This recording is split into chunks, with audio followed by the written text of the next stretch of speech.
Praise the Lord. വേഗം വരുന്നവനായ നമ്മുടെ കർത്താവായ യേശുക്രിസ്തുവിൻ്റെ നാമത്തിൽ എൻ്റെ സ്നേഹവന്ദനങ്ങളെ ഞാൻ അറിയിക്കുന്നു. സദൃശ്യവാക്യം 3-ാം അധ്യായം 5-ാം വാക്യം: പൂർണ്ണ ഹൃദയത്തോടെ യഹോവയിൽ ആശ്രയിക്കുക, സ്വന്തം വിവേകത്തിൽ ഊന്നരുത്. ഹല്ലേലൂയ. പൂർണ്ണ ഹൃദയത്തോടെ ദൈവത്തിൽ ആശ്രയിക്കുക എന്നത് ദൈവ പൈതലിന് ദൈവം കൊടുക്കുന്ന ഏറ്റവും നല്ലൊരു ആലോചനയാണ്. ഹല്ലേലൂയ. പരിശുദ്ധാത്മാവ് ജീവിതത്തിൽ പലപ്പോഴും നമ്മെ കടത്തിവിടുന്ന ജീവിത സാഹചര്യങ്ങളിൽ ദൈവത്തെ ആശ്രയിപ്പാൻ നമ്മെ പരിശീലിപ്പിക്കുക അത്രേ ചെയ്യുന്നത്. ഹല്ലേലൂയ. ലാസറിൻ്റെ ഭവനം ഏറ്റവും നല്ല ഉദാഹരണം അത്രേ. ലാസർ ദൈവത്താൽ സ്നേഹിക്കപ്പെട്ട ദൈവത്തിൻ്റെ സ്വന്തം ഭവനമായിരുന്നു. ആ ഭവനത്തിലാണ് യേശു താമസിച്ചത്. ആ ഭവനം യേശുവിന് ഏറ്റവും പ്രിയപ്പെട്ട ഭവനമാണ്.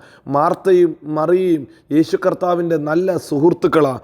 അങ്ങനെയുള്ളൊരു വീട്ടിൽ ജീവിതത്തിൽ പ്രതിസന്ധി വന്നപ്പോൾ, പ്രതികൂലം വന്നപ്പോൾ പലരും കളിയാക്കി കാണും, പലരും ചോദിച്ചു കാണും, നിങ്ങളുടെ ഗുരു എവിടെ, നിങ്ങളുടെ കൂട്ടുകാരൻ എവിടെ, ജീവിതത്തിൻ്റെ പ്രതിസന്ധിയിൽ നിങ്ങളെ കൈവിട്ടുപോയി എന്ന് പറഞ്ഞ് മനുഷ്യർ പറഞ്ഞു കാണും.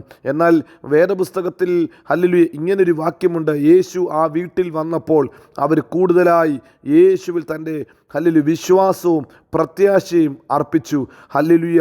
ഇപ്പോഴും നീ ദൈവത്തോട് എന്തപേക്ഷിച്ചാലും ദൈവം നിനക്ക് തരും എന്ന് ഞാൻ അറിയുന്നു എന്നൊരു വാക്ക് ഹല്ലേലൂയ മാർത്ത പറഞ്ഞ് കൂടുതലായി കർത്താവിൽ ആശ്രയിച്ചു, കൂടുതലായി കർത്താവിനോട് പറ്റി നിന്നു. പ്രിയരെ, ഇന്ന് പകൽക്കാലവും ദൈവത്തിന് ഒരു കാര്യവും അസാധ്യമല്ല.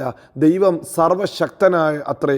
ദൈവത്തിന് കഴിയാത്ത ഒന്നുമില്ലെന്ന് പറഞ്ഞ് ദൈവത്തോട് കുറേ കൂടെ പറ്റിയിരിക്കാൻ പറ്റുമോ, ദൈവത്തോട് ചേർന്നിരിക്കാൻ പറ്റുമോ, ദൈവപ്രവർത്തിക്ക് വേണ്ടി ഏൽപ്പിക്കാൻ പറ്റുമോ? നിശ്ചയമായി നമ്മുടെ ജീവിതത്തിൽ ദൈവമഹത്വം വെളിപ്പെട്ട് വരും.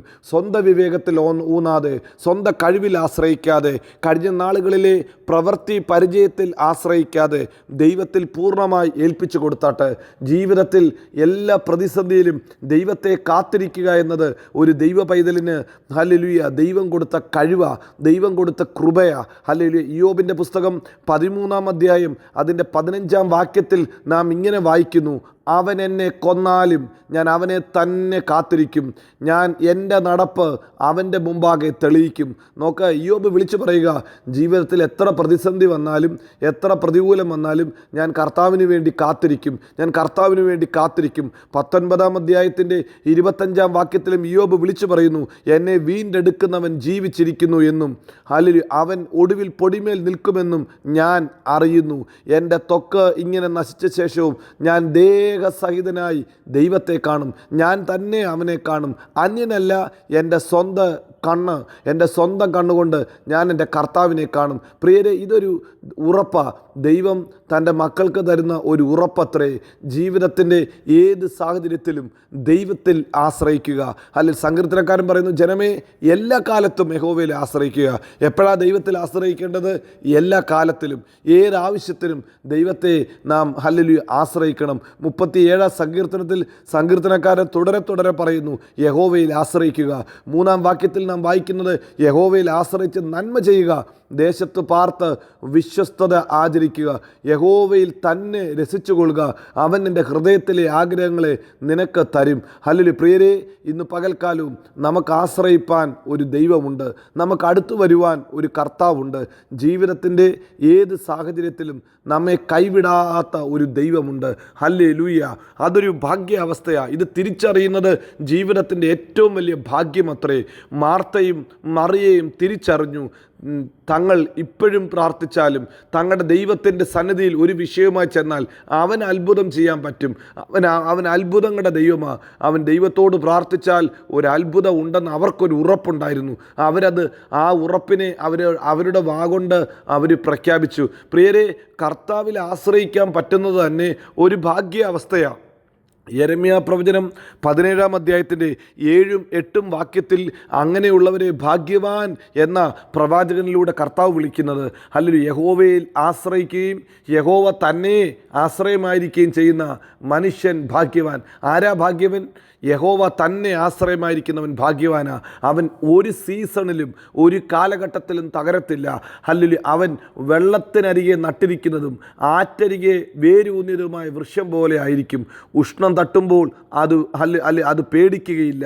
അതിൻ്റെ ഇല പച്ചയായിരിക്കും. വരൾച്ചയുള്ള കാലത്തും വാട്ടം തട്ടാതെ ഫലം കായ്ച്ചുകൊണ്ടിരിക്കും. നോക്ക്, കർത്താവിൽ ആശ്രയിക്കുന്ന ഒരു ദൈവ പൈതലിന് ദൈവം കൊടുക്കുന്ന ഉറപ്പ്, ദൈവം കൊടുക്കുന്ന ഹല്ലേലൂയ ബലം, അതുകൊണ്ട് ഭയപ്പെടാതെ നിൽക്കും, ഉറച്ചു നിൽക്കും. ഹല്ലേലൂയ. കർത്താവ് അവരുടെ രക്ഷയത്രേ. ഹല്ലേലൂയ. ജീവിതത്തിൽ ദൈവം അവരെ കാത്ത് പരിപാലിക്കുന്നതിനാൽ സ്തോത്രം. പ്രിയരെ, ഇന്ന് രാവിലെയും നമ്മുടെ ആശ്രയം കർത്താവിൽ വയ്ക്കാം. അവൻ നമ്മെ പൂർണ്ണ സമാധാനത്തിൽ കാക്കും. ഹല്ലേലൂയ. യെശയ്യാവ് 26-ാം അധ്യായത്തിൻ്റെ 3-ാം വാക്യത്തിൽ നാം വായിക്കുന്നു, സ്ഥിരമാനസൻ നിന്നിൽ ആശ്രയം വെച്ചിരിക്കുന്നത് കൊണ്ട്, ദൈവത്തിൽ ആശ്രയിച്ചിരിക്കുന്നത് കൊണ്ട്, ഹല്ലേലൂയ, അവൻ്റെ ഹൃദയം ചഞ്ചലിക്കാതെ പൂർണ്ണ ആശ്രയം ദൈവത്തിൽ വെച്ചതുകൊണ്ട് നീ അവനെ പൂർണ്ണ സമാധാനത്തിൽ കാക്കും. പ്രിയരെ, ജീവിതത്തിൽ സമാധാനം തരുന്നത് കർത്താവാ. അതുകൊണ്ട് സ്വന്തം വിവേകത്തിൽ ഊന്നരുത്, സ്വന്തം കഴിവിൽ ഊന്നരുത്. പൂർണ്ണ ഹൃദയത്തോടെ കർത്താവിലൊന്ന് ആശ്രയിക്കാം.